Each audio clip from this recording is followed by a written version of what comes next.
தமிழில் முதல் பக்தி சேனல் சாய் டிவி.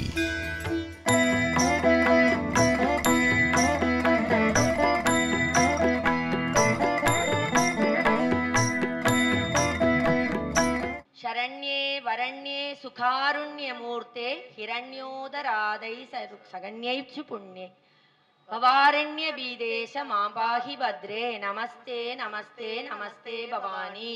இது வந்து பவானி புஜங்கத்தில் வர ஒரு ஸ்லோகம். இது வந்து நம்ம மகாபெரிவா வந்து கல்யாணம் கழியாத குழந்தைகளுக்கெல்லாம் ஒரு பவானி படம் போட்டு அந்த காலத்தில் கொடுத்தாரு. ஒரு 40 years பிஃபோர் எங்கள் அம்மாக்கெல்லாம் கூட கிடச்சிருக்கு. அதில் எழுதியிருக்காரு இது. சரண்யே வரண்யே சுகாருண்ய மூர்த்தே ஹிரண்யோதராதை ரகண்யை சுப்புண்ணே பவாரண்ய பீதேச மாபாஹி பத்ரே நமஸ்தே நமஸ்தே நமஸ்தே பவானி எழுதி அந்த படம் போட்டு கொடுத்துருக்கா. அந்த பவானி படத்தில் உள்ள இந்த ஸ்லோகம் தான் இந்த 2 லைன். இப்போ நம்ம வந்து பவானியை நம்ம கூப்பிட போகிறோம். எப்படி ஹே பவானின்னு சொல்லும்போது என்ன பண்ணிடுறா, நிஜ சாயுஜ்ய பதவி நமக்கு வந்து எப்போவுமே எங்கே கிடைக்க என்ன வேணும், நம்ம வந்து இந்த மனுஷனாக பிறந்தது எதனால, நிஜ சாயுஜ்ய பதவி. இகபர சௌபாகியம் கொடுத்து நிஜ சாயுஜ்ய பதவி கொடுக்குறவள் அம்பாள் தான்.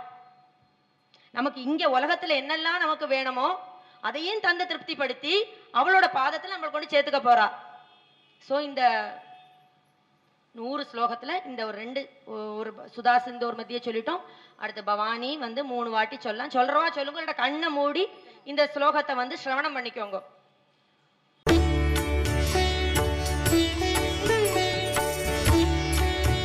தமிழில் முதல் பக்தி சேனல் சாய் டிவி.